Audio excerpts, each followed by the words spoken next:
students, assalamu alaikum. Welcome to our YouTube channel again. So today's topic will be the next chapter of class 9, that is the third chapter, and we have to go through the different life forms. ठीक है, that is the diversity in living organisms. 9th class का तीसरा chapter आज हम यही start करेंगे.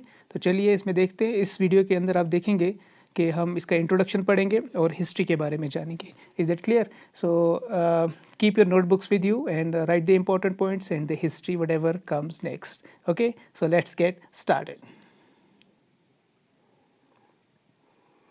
So dear students, here we are. So we have to start with the next chapter, that is class 9. तो चलिए हम यहाँ से पेन चूज़ कर लेते हैं and we start with this, that is class 9th का chapter diversity के बारे में. चलिए आगे, let's check it out. So what is the topic? That is diversity in living organisms. एक चीज़ हमको याद रखनी पड़ेगी इस चैप्टर को पढ़ने से पहले कि हम कुछ टर्म्स को देखेंगे, फिर उनके मीनिंग्स चेक करेंगे, फिर उसी हिसाब से देखते हैं कि क्या चीज़ें हैं, क्या डाइवर्सिटी का मतलब क्या है, कौन सी चीज़ें इसमें इंक्लूड है. ठीक है, तो ओवरऑल जितनी भी चीज़ें आती जाएंगी as far as life forms are concern, that is including plants and animals, वो सब हमने इस चैप्टर के अंदर पढ़नी है. और दूसरी ये चीज़ कि डाइवर्सिटी का जहाँ तक ताल्लुक़ है, इसको पढ़ने के लिए बहुत ज़्यादा टाइम लगता है. Definitely as far as your school is concern, institutes के अंदर महीनों लग जाते हैं कभी कभी, क्योंकि 9th का 11th के अंदर आपको वापस ये पढ़ना होता है. तो 11th के अंदर तो ज़्यादा ही टाइम लगता है बिकॉज बहुत डिटेल में जाना होता है. अब इसको एक ऐसा चैप्टर है जिसका डर रहता है बच्चों को हमेशा, राइट. तो इसका डर ये है कि भाई ये याद नहीं होता, कैसे करें कैसे. तो मैं आपको बहुत ईजीएस्ट वे में इस चैप्टर को पढ़ाने वाला हूँ. आप अपनी सिर्फ कॉपी सामने रखेंगे और होपफुली इंशाल्लाह ये बहुत अच्छे से हो जाएगा. लेकिन उसके लिए आपको थोड़ी सी मेहनत है, वो है आपको ध्यान रखना पड़ेगा. ठीक है, तो चलिए हम स्टार्ट करते हैं डाइवर्सिटी की. लिविंग ऑर्गेनिजम्स के अंदर डाइवर्सिटी का क्या रोल है. Okay, so let's get started. Coming to the point. So we in this particular video we'll be dealing with introduction and history of diversity. Okay, चलिए जी, let's remember some terms जो बहुत ज़्यादा important है, जो हमें आगे आने वाली हैं, जिनके बारे में हमको जानना ज़रूरी है. रीज़न बीइंग कि इन्हीं टर्म्स को आगे हिस्ट्री को लेकर और जितनी भी डिटेल आएगी उनमें ये यूज़ होने वाले हैं, तो उनके हम देखेंगे. आप अपनी नोटबुक सामने रखिए और इनको आप नोट डाउन करते जाइएगा. सबसे पहली टर्म है टेक्सा. आप देख सकते हैं, व्हाट इज़ टेक्सा. टेक्सा होता क्या है देख लीजिए. सबसे पहले मैं आपको एक चीज़ बता दूं कि जब भी ऑर्गेनिजम्स या डाइवर्सिटी की बात होती है, एक डाइवर्सिटी का ओवरऑल आपको मतलब ये पता होना चाहिए कि डाइवर्सिटी का मतलब है वेराइटीज़. कौन सी वेराइटीज़ मीन्स, देखिए जब आप प्लांट की बात करते हैं, आप एनिमल्स की बात करते हैं, ये इतने ज़्यादा हैं कि आप इनको किसी एक जगह पे रख नहीं सकते, किसी एक कैटेगरी के अंदर आप इसको रख नहीं सकते. तो डेफिनेटली आपको इनकी ग्रुपिंग करनी पड़ेगी ताकि आप समझ सकें और जब जान सकें कि कौन सा ग्रुप का एनिमल किस कैरेक्टर के साथ हमारे सामने है. ठीक है, वरना अगर आप देखते जाएं कि भाई कैट को भी उधर ही रख दिया, डॉग को भी उधर ही रख दिया, ह्यूमंस को भी एक ही ग्रुप में रख दिया, तो how will you differentiate, right. So you need to differentiate on the basis of their characters, whether there will be similarities और डिफरेंसेस वट एवर. ठीक है ना, उनके बेस पे ग्रुपिंग करना बहुत ज़्यादा ज़रूरी है. तो ये ग्रुपिंग के बेस पे हम देखते हैं कि उन ग्रुपिंग का डिफरेंट आ जाएगा आपके सामने. बहुत बड़ा ग्रुप आएगा, किंगडम आएगा, फाइलम आएगा, क्लास आएगा, ऑर्डर आएगा, जीनस आएगा, या स्मॉलेस्ट आ जाएगा स्पीशीज़, जो इंडिविजुअल लेवल पे एक जैसे होते हैं. ठीक है, तो अब ये टेक्सा है. टेक्सा क्या है एक्चुअली, जब आप बहुत सारी पॉपुलेशंस को आपने डिस्ट्रीब्यूट कर दिया, बहुत सारी वैरायटीज़ को आपने डिस्ट्रीब्यूट कर दिया, आपने की ग्रुपिंग की है. Let it be group, let us take an example. ये है एक हो गया, एक ग्रुप, एक हो गया ए, दूसरा हो गया बी, सी. ये जो ए ग्रुप है ना, ये बी ग्रुप है, सी ग्रुप है. इंडिविजुअल लेवल पे ये टेक्सास है.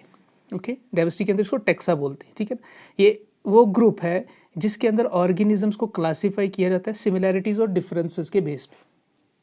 Is this clear? That's what I'm writing here.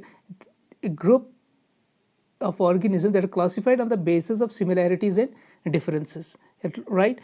अब देख लीजिए, अगर सिमिलैरिटीज़ और डिफरेंस के बेस पे हम किसी कैरेक्टर्स किसी ग्रुप के देखते हैं तो डेफिनेटली वो एक शेप बनाएगा. पहले हायर वाले आएंगे या बहुत पहले पुराने वाले आएंगे, फिर नए वाले, फिर नए वाले, फिर नए वाले, जो अभी के टाइम पे प्रीमिटिव से लेकर अभी तक के जो हमारे पास नए ऑर्गेनिजम्स है वहाँ तक हम पहुँच सकते हैं.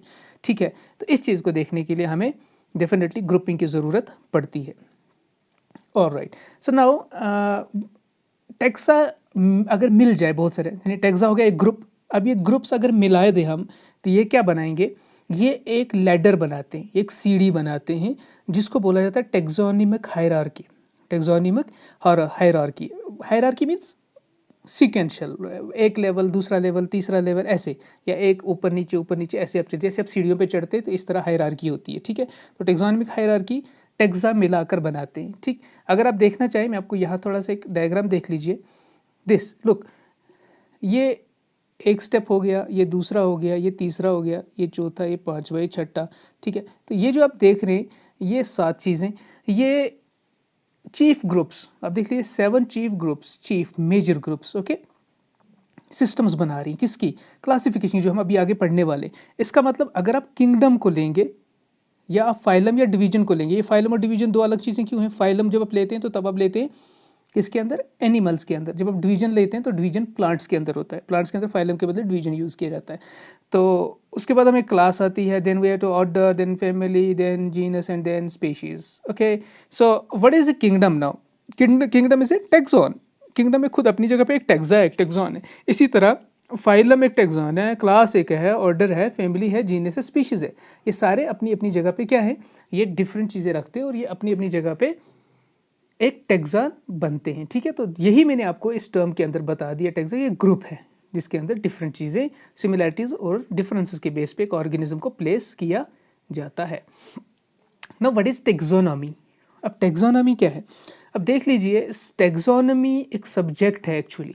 जब आप हायर क्लासेस के अंदर जाएंगे, you go for after this your BSc और यूनिवर्सिटी लेवल पे, तो वहाँ पे इसके बेस पे आपको एक पूरा एक सब्जेक्ट आता है, दैट इज टैक्सोनॉमी, ठीक है। पूरा एक सब्जेक्ट है। जिस तरह आप बायोलॉजी में पढ़ रहे हो, आगे इसकी डिवीजन हो जाएगी, बॉटनी अलग हो जाता है, जोलॉजी अलग होता है, फिर जोलॉजी में बहुत सारी ब्रांचेस हैं, बॉटनी में बहुत सारी ब्रांचेस हैं। तो इसी तरह टैक्सोनॉमी एक अलग से एक सब्जेक्ट है आपको, जो आपको सिर्फ और सिर्फ साइंटिफिकली जो चीज़ें प्रूव होकर प्लांट्स और एनिमल्स को लेकर हमारे सामने आई हैं उनके बारे में पढ़ते हैं। जब बॉटनी पढ़ते हैं तो आप प्लांट्स के बारे में चले जाते हो, जब जोलॉजी पढ़ते हैं तो आप एनिमल्स के बारे में पढ़ने लग जाते हो, उनकी साइंटिफिक नेमिंग। इसी अब अब आप बोलेंगे सर साइंटिफिक नेमिंग देने का मतलब क्या है? Why we have to give. अभी हमारे मोहल्ले में कुत्ता घूमता है, हम इसको जानते हैं कुत्ता है, राइट। लेकिन मैं आपको बता दूं, साइंटिफिक नेमिंग इसलिए एक इस तरह का एक प्रोसेस है जिसकी वजह से यूनिवर्सल नाम बोला जाता है उसको, एक यूनिवर्सल नेमिंग है। दैट मीन्स अगर यहाँ पर किसी जानवर को एक नाम से पुकारा जाता है तो साउथ एशिया के अंदर चले जाइए, नॉर्थ एशिया के अंदर चले जाइए, आप अमेरिका चला जाइए, आप यूरोपियन कंट्रीज़ में चले जाइए, वहाँ भी उसी नाम से उसको पुकारा जाएगा, ओके। वरना कुत्ते को आप यहाँ पे कश्मीरी में हून बोलते हैं, उर्दू में कुत्ता बोलते हो, दिस इंग्लिश में आप डॉग बोलते हैं, देन आप तमिल साइड से चले जाइए, वहाँ कुत्ते को कुकुर बोलते हैं। दैट मीन्स एक ही चीज़ के हज़ारों नाम है, हज़ारों, दैट इज़ रीजनल होते हैं हमारे नाम, ठीक है। हम रीजनली नाम देते हैं, लेकिन as far as scientific naming is concern, scientific नाम जो होते हैं वो इसलिए होते हैं ताकि ऑर्गेनिज्म को क्लासिफिकेशन जो हो ना वो इस तरह की हो कि वो एक्सेप्टेबल हो ऑल ओवर द वर्ल्ड, पूरी दुनिया के अंदर उस चीज़ को एक्सेप्ट किया जाए। इसी तरह साइंटिफिक नेमिंग दी जाती है। और याद रखिए, यहाँ पे लिखा नहीं है, आप लिखेंगे इस चीज़ को, आप सुन रहे हैं मुझे, साइंटिफिक नेमिंग है क्या? साइंटिफिक नेमिंग देने के लिए आपको किन चीज़ों की ज़रूरत पड़ती है और क्यों होना चाहिए? देखिए, साइंटिफिक नाम दो चीज़ों पे होता है किसी भी स्पीशीज़ का।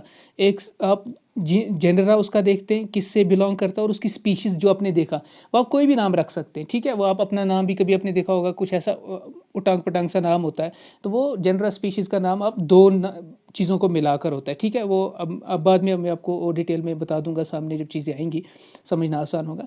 तो साइंटिफिक नाम देने के लिए एक तो ये चीज़ ज़रूरी है, और दोनों का जो पहला ये होगा अल्फ़ाबेट होगा, एक का स्टार्टिंग में कैपिटल होगा, जो दूसरा हो स्पीशीज़ का, जैसे मैं आपको बता दूं, जैसे ये साइंटिफिक है, इसको यहाँ समझ लीजिए, जैसे ये एक नाम है, ये दूसरा नाम है, तो ये साइंटिफिक का एस कैपिटल है, इसका एन स्मॉल है, इसी तरह से उसकी नाम देना है। और अगर आप हाथ से लिख रहे हैं तो you have to underline it, जैसे मैं यहाँ पे अंडरलाइन कर रहा हूँ, you have to underline it, it's rule for scientific naming, इसको आपको अंडरलाइन करना पड़ेगा। अगर आप कंप्यूटर से लिख रहे हैं, अगर आप ऐसी कोई चीज़ लिख रहे हैं, आप टाइप कर रहे हैं, तो आपको इसको इटैलिक्स में लिखना पड़ेगा। इटैलिक्स आप समझते हैं, वो अल्फ़ाबेट जो होता है आपके मोबाइल्स में भी आप चेक करते होंगे कभी, वो इटैलिक्स में आता है, वो होता है इस तरह का टेढ़ा टेढ़ा सा होता है, ठीक है, इस तरह का, जिस तरह आप कर्सिव समझ लीजिए हैंड राइटिंग करते हैं, कुछ इसी तरह की हैंड राइटिंग होती है वो। तो या तो आपको इटैलिक्स में लिखना है, either you have to write it in when you write it you have to underline the particular name of that whatever you have found the species और वट एवर, ठीक है। तो साइंटिफिक नेमिंग और classification जो organisms की होती है, जिस सब्जेक्ट के अंदर उसको पढ़ते हैं, उसको बोला जाता है taxonomy. I hope you understand it. Okay, चलिए जी आगे। Next is systematics. Now what is systematics? अब देख लीजिए, जो भी हम चीज़ें देखते हैं, जब हम डाइवर्सिटी की बात करते हैं, तो इसका रिलेशन कहीं ना कहीं एवोल्यूशन के साथ होता है। डेफिनेटली एवोल्यूशन आप पढ़ेंगे 10th के अंदर, इसका एवोल्यूशन के साथ एक रिलेशन है। जब आप इस क्लासिफिकेशन को पढ़ते हैं, वो क्लासिफिकेशन जो हमें ट्रेस कराती है, एक तो आप क्लासिफिकेशन पढ़ रहे हो ऑर्गेनिज्म की, उनको साइंटिफिक नेमिंग दे रहे हैं, आप उनको अंडरलाइन कर रहे हो, आप उनको हायरार्कियल सिस्टम में रख रहे हैं, और उसके बाद आप ये चेक करते हो क्या उनका कोई ताल्लुक है इवोल्यूशनरी मीन से, दैट मीन्स पिछले ऑर्गेनिज्म से क्या उनका ताल्लुक है। डेफिनेटली होगा, देयर माइट बी डेफिनेटली उसका कोई ना कोई ताल्लुक होगा, है ना। डायरेक्टली तो चीज़ होती नहीं है। आपका मकान बना है, ये डायरेक्ट पूरा मकान नहीं था, ये छोटी छोटी चीज़ों को मिलके बना है। इसका मतलब हमेशा जो लाइफ स्टार्ट होती है या हमारे पास जो चीज़ें आती हैं, वो पीछे कहीं से आई होती हैं। सीधी सी बात है। मकान की एग्जाम मैं आपको बोलूँ, मकान क्या है भाई? मकान 4 कमरे हैं, लेट इट बी 5 कमरे हैं। अब मैं आपको बोलूँ एक कमरा ले लो, ये एक कमरा क्या है? कमरा क्या है? कमरा दीवारें 4 हैं। आप बोल सकते हो हाँ जी 4 दीवारें मिला के कमरा बन गया, लेकिन मैं आपको बोलूँ दीवार क्या है? इसका मतलब 4 दीवारी पे ख़त्म नहीं होता, दीवार भी किसी की बनी है। दीवार क्या है भाई? दीवार एक ईंट है, ईंट से बनी है। अब ईंटें ले रहे हो, आप पत्थर ले रहे हो, ईंट किसकी बनी है? राइट, ईंट के पीछे भी चीज़ें मिट्टी की बनी है। अब मिट्टी कैसे बनी है? सॉइल इरोजन हुआ, बाकी चीज़ें। That means every major form, complex form has some simpler form also, जो मिलके कॉम्प्लेक्स बना है। इसी तरह हम क्या करते हैं, क्लासिफिकेशन को जब डील करते हैं हम क्लासिफिकेशन के साथ, तो उस सब्जेक्ट के अंदर हम इवोल्यूशनरी हिस्ट्री ऑफ ऑर्गेनिजम्स भी जानते हैं। ऐसे सब्जेक्ट को हम बोलते हैं सिस्टमैटिक्स, राइट। तो ये दोनों टेक्सोनॉमी, सिस्टमैटिक्स आप हायर क्लासेस के अंदर पढ़ेंगे इंशाल्लाह, जो आप यूनिवर्सिटी लेवल पर पहुंचेंगे। उसके बाद है classification. No, what is classification? Simple word आ रहा है आपके लिए, क्लासिफिकेशन हम समझ सकते हैं, ऊपर इतने हमने पढ़ा। No, what is classify? Means चीज़ों को अरेंज करना। डेफिनेटली चीज़ों को क्या करना? अरेंज करना। मैं आपको बता रहा हूँ यार, क्लासीफाई हो जाओ क्लास के अंदर, क्लासिफिकेशन कर लो। वट इट मीन्स, एवरेज वाले बच्चे लेफ्ट आ जाओ, क्या बोलते हैं इसको, जो टॉपर्स है वो राइट आ जाओ, आधे मेरे यहाँ बेंच के नज़दीक आ जाओ, कुछ लोग बैक बेंचर्स पीछे चले जाइए। That mean I am classifying. Okay, पहले रोल नंबर्स आगे आ जाइए, लास्ट वाले पीछे चले जाइए। तो whatever you are doing, that mean you are classifying, it means you are arranging the things. तो क्लासिफिकेशन की सिंपल वे में आप अगर डेफिनेशन लिखें तो बहुत आसान है। It means it is the arrangement of organism into groups and sub groups, groups and sub groups on the base of what? Similarities and differences. अब सिमिलैरिटीज क्या है? चलिए भाई, जिनकी सेम परसेंटेज है वो पहले बेंच पे बैठिए, 99.99 इतनों की इधर बैठ जाइए।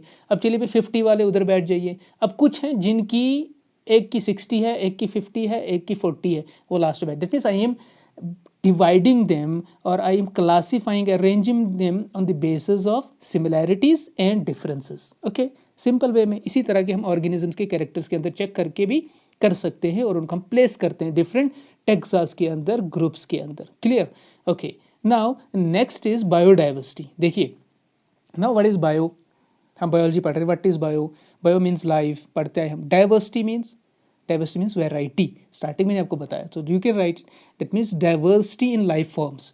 Diversity in life form. अब लाइफ फॉर्म हमारे पास 2 तरह की है, लिविंग बींग्स हमारे पास 2 तरह के हैं। One is plants and other is animals. हमेशा इसकी बात करते रहे बायोलॉजी के अंदर, प्लांट्स और एनिमल्स हमारे पास लिविंग बींग्स हैं। तो इसी बायोडाइवर्सिटी के बारे में हमको बात करनी है कि ये बायोडाइवर्सिटी एक्चुअली है क्या। Okay, is that clear? I hope this is clear to everybody.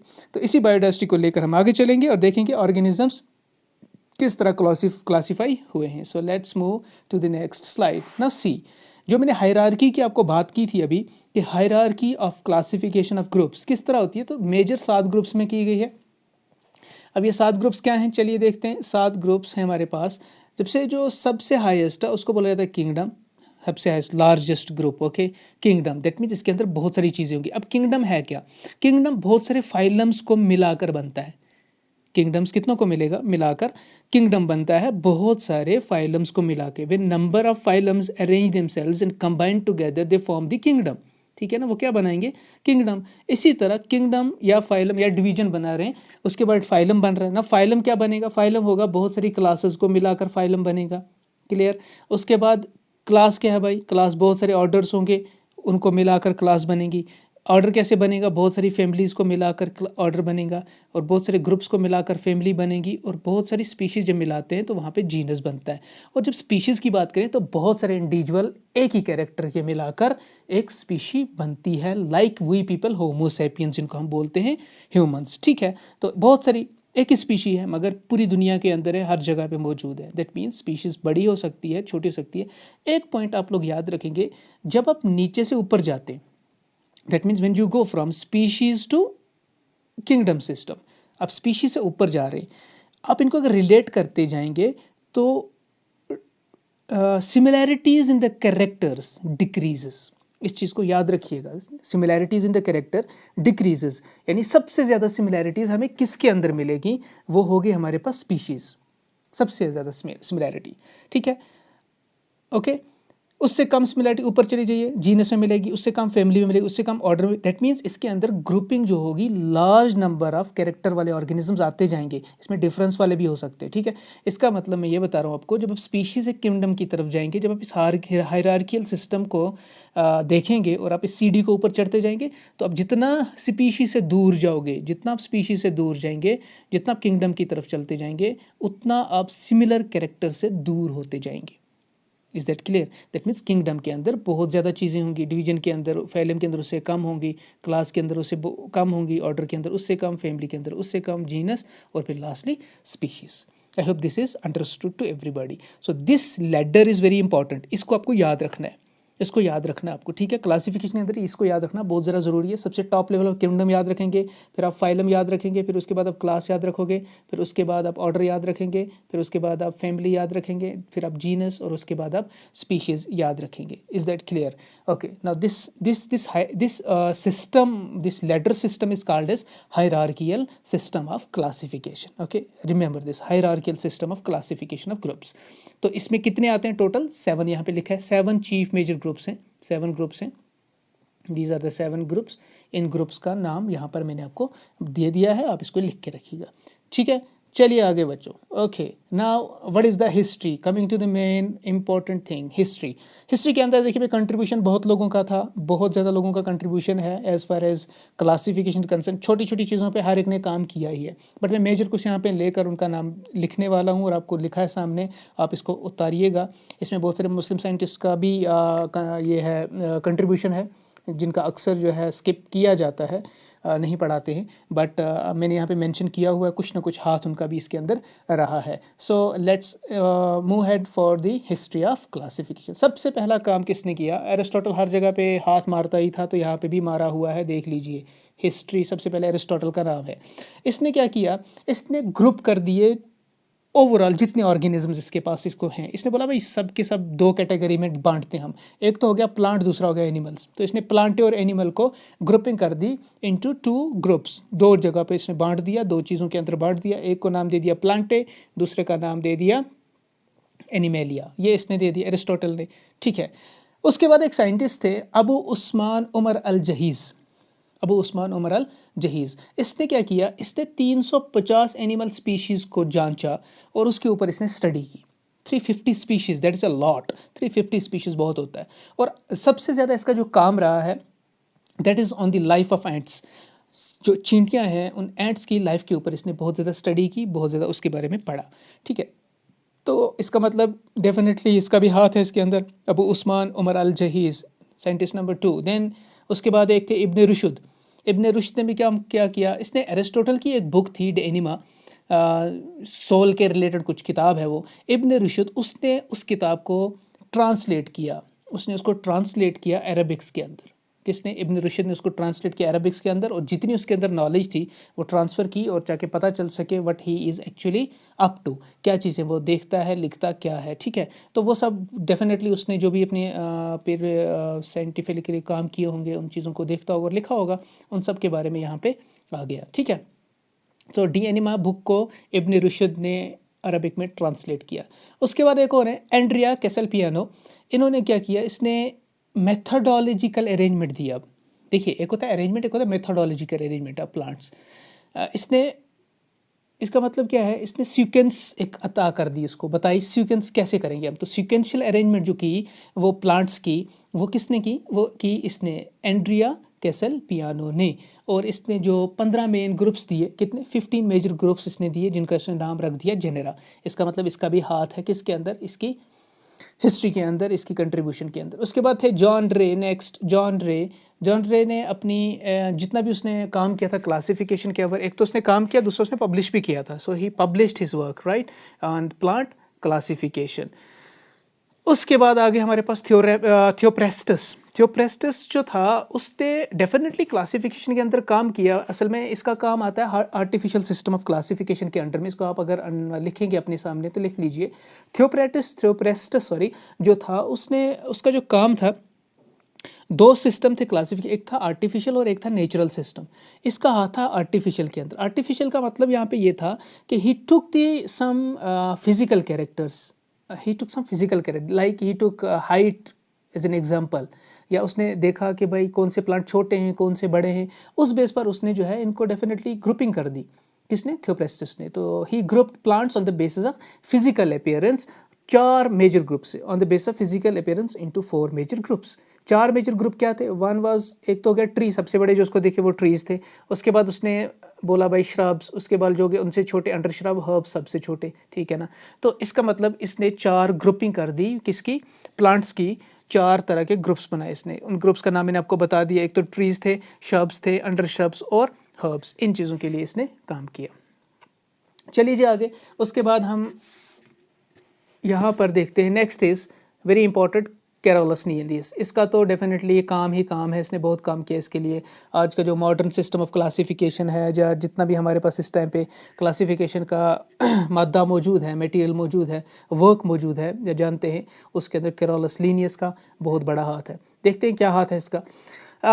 इसका जो बेसिस था वो, इसकी काम जो है वो बेस प्रोवाइड करता है हमारे लिए मॉडर्न क्लासिफिकेशन। तो इसने स्पीशीज़ को सिमिलर कैरेक्टर के बेस पे ग्रुप करना स्टार्ट कर दिया। वो टेक्सा की बेस पे जो मैंने पीछे आपसे बात की, तो इसने उस चीज़ को लाना सामने शुरू कर दिया। जो सिमिलर कैरेक्टर वालों को भाई सामने लाओ, राइट, ठीक है। और ऐसे समझ लीजिए भाई 5 फुट वाले हाइट के एक जगह आ जाओ, फॉर एग्जांपल अभी के टाइम पे 5 फुट वाले इधर आ जाओ, 10 जो है 5 फुट 10 इंच वाले साइड में चले जाओ, 6 फीट वाले अलग हो जाए। That means it's similar character जो उसको दिख रहे हैं, इतनी छाती हो, इतना ये हो, बॉडी इतनी हो, हाइट इतनी हो, जो भी चीज़ें वो देख रहा है कैरेक्टर के हिसाब से, तो उसने उस चीज़ के हिसाब से इनको ग्रुपिंग कर दी और सिमिलर कैरेक्टर्स देकर उनको अलग अलग करना स्टार्ट कर दिया। तो उसने पूरी नेचर को ले लिया, ठीक है। तो उसका मैदान जो था पूरी नेचर था, उसने उस पूरी नेचर को देखा कि भाई इसके अंदर दुनिया भर की चीज़ें हैं, अब इसको कैसे करें।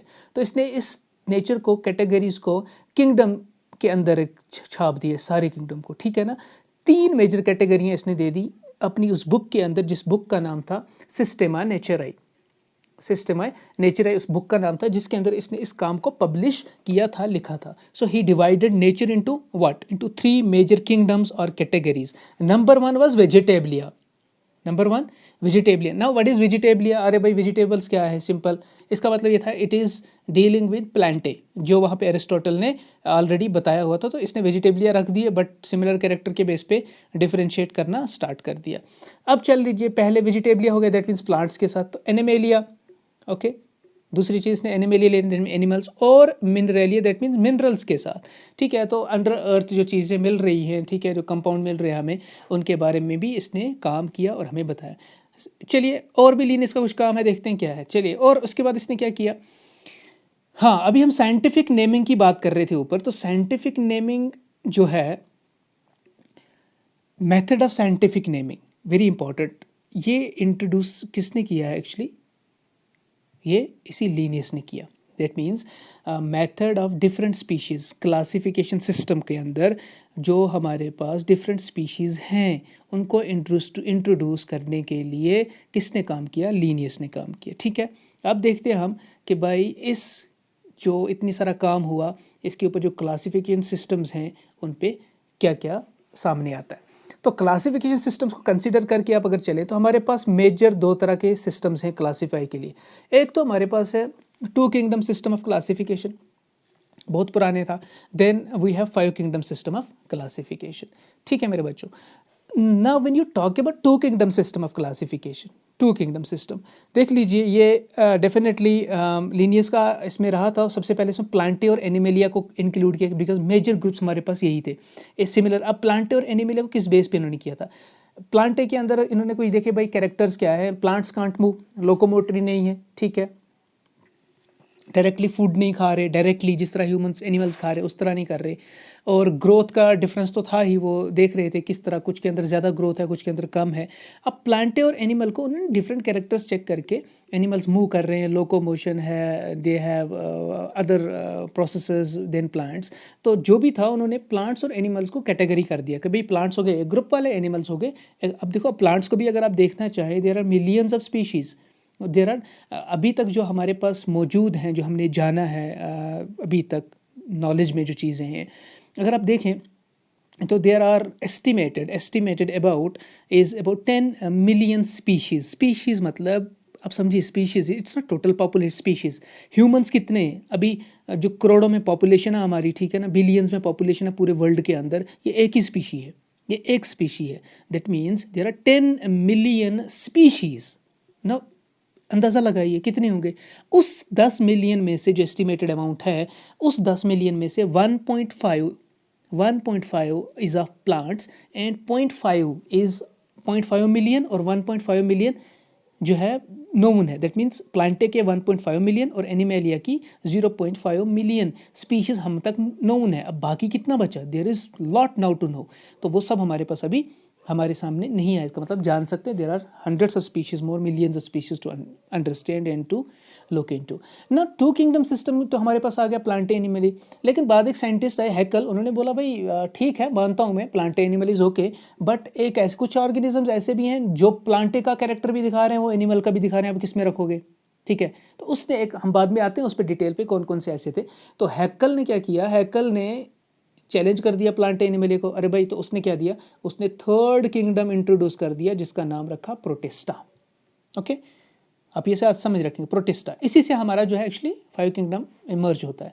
उसके बाद दूसरे एक आगे, उसने बोला ठीक है मैं मान गया आपका सारा सिस्टम, तो लेकिन विटाकर आगे, विटाकर ने बोला कि भाई ठीक है सब कुछ, लेकिन आप प्रीवियस चीज़ों को तो नहीं बोल सकते, आप प्लांट और एनिमल तो ले रहे हो, समझ गए हम, लेकिन प्लांट इतना बड़ा हो गया आया कहाँ से? ठीक है, वो तो उसने ले लिया भाई, हमें उसकी जो लाइफ फॉर्म्स हैं पहली, उससे बहुत पहले की लाइफ फॉर्म्स, उसके बारे में जानना पहले ज़रूरी है। So he took fourth kingdom naming as Monera and fifth kingdom as Fungi. तो कितने आ गए, 5 हो गए हमारे पास। तो इसी से असल में विटाकर आ गया, और विटाकर ने इन 5 को कंबाइन करके एक सिस्टम दे दिया जिसको नाम पड़ा 5 kingdom system of classification. Clear? 5 कौन से हो गए देख लीजिए, Plantae Animalia Protista Monera Fungi, हो गए 5। तो number 1 is kingdom Monera, number 2 is kingdom Protista, number 3 is kingdom Fungi, number 4 is kingdom Plantae and number 5 is kingdom Animalia. ठीक है, तो बहुत एक्चुअली यहाँ पर समझने की एक चीज़ है, ये हमको पहले याद रखना होगा 5 किंगडम सिस्टम, और यही वो चीज़ है जिसके साथ हमको डील करना है। This system 5 kingdom system classification हमको डील करना है। और मैं आपको बता दूँ, ये बहुत ज़्यादा इंपॉर्टेंट है कि हम इसको किस तरह पढ़ें। ठीक है, किस तरह पढ़ें, देखिए इसको पढ़ने के बहुत सारे तरीके। एक तो है बहुत ज़्यादा डिटेल में चले जाएंगे इंशाल्लाह। बहुत ज़्यादा जब हो जाता है तो आपको ये समझना मुश्किल इसलिए लगता है क्योंकि बहुत सारे टीचर्स जो है उस तरह पढ़ा देते हैं जिस तरह फिर समझ आता नहीं है। तो I will try my best कि मैं आपको बहुत ईजीएस्ट वे में इस चीज़ को आपके सामने लेकर आऊँ। तो उसके लिए बहुत ज़्यादा ज़रूरी है कि आप अपनी नोटबुक सामने रखें, क्योंकि हमारा जो नेक्स्ट लेक्चर होगा इस पर, वो हम स्टार्ट करेंगे यहाँ से। किंगडम सिस्टम जो हम स्टार्ट करने वाले, उस किंगडम सिस्टम के बारे में बात करेंगे और इनके कैरेक्टर्स देखेंगे, कौन सी चीज़ पीछे नहीं थी आगे आ गई, उसके बाद नेम में आ गई। असल में ये जो क्लासिफिकेशन हम इसलिए करते हैं कि हम देखते हैं किंगडम मुनीरा के अंदर क्या कैरेक्टर हैं, ये हम देखेंगे। फिर हम देखते हैं किंगडम मुनीरा के अंदर क्या मिसिंग है, वो प्रोटिस्टा में आ रहा है, प्रोटिस्टा में इमर्ज हो गया, प्रोटिस्टा में कुछ मिसिंग था, फंगई में इमर्ज हो गया, उस फंगई में कुछ मिसिंग था, प्लांटे जाके वहाँ पे। ठीक है, तो इस बेस पर हम इनको डिफ्रेंशिएट करते हैं अलग अलग। ठीक है, तो ये चीज़ें आप याद रखिए, इसी बेस पर हम इनको बहुत अलग अलग करके पढ़ने वाले हैं और बहुत मज़ा आने वाला है इंशाल्लाह। ठीक है, लेकिन मैं आपके लिए एक चीज़ बता दूं, जो हमारा नेक्स्ट लेक्चर होगा वो मैं इस तरह नहीं दे पाऊंगा, ये जो हमारा कंप्यूटराइज सिस्टम है पीपीटी के through, but that will I try my best to go through the board system, क्योंकि वो चीज़ें कुछ समझानी इस तरह की हैं कि हमें बोर्ड की ज़रूरत पढ़ने वाली है, ताकि आपको भी समझने में आसानी हो, मेरे साथ साथ में उसके लिए चलेंगे। All right, so let's check it out कि आपने अभी तक क्या समझा, ठीक है। तो आई होप पीछे जो हमने पढ़ा वो आपको समझ आ गई। टर्म्स आपको याद रखनी है, आपको हिस्ट्री के बारे में थोड़ा सा याद रखना है, फिर से आप देख लेंगे, आप पॉज करेंगे, आप पीछे चेक करेंगे इन सब चीज़ों को। ये बड़ी इंपॉर्टेंट चीज़ है, ये वाला सिस्टम, ये आप याद रखेंगे, हायरार्कियल सिस्टम, ये जो सिस्टम है इसको आपको याद रखना है, क्योंकि ये हमें आगे काम देने वाला है। उसके बाद हमने थोड़ा पढ़ लिया हिस्ट्री क्लासिफिकेशन की, जिसके अंदर डिफरेंट चीज़ें पढ़ी, और हम लास्टली पहुँचे किसके ऊपर, five kingdom system of classification के अंदर। ये फाइव किंगडम सिस्टम को हम बहुत आराम से, बहुत अच्छे से पढ़ने वाले हैं। So keep your notebooks with you. So this is all about introduction, ठीक है। So keep watching and be stay tuned. If you have not subscribed yet my channel, तो सब्सक्राइब करके रखिए, जो ही हमारा नया वीडियो आता है तो आपको उसका नोटिफिकेशन मिलता रहेगा। और इसको नोट बनाइए, लिख के रखिए, ताकि आपके लिए बहुत आसान रहे, ठीक है। तो रमज़ान चल रहा है, दुआएं कीजिए और पढ़ाई कीजिए, ठीक है। So all the best, good luck, खुदा हाफिज़।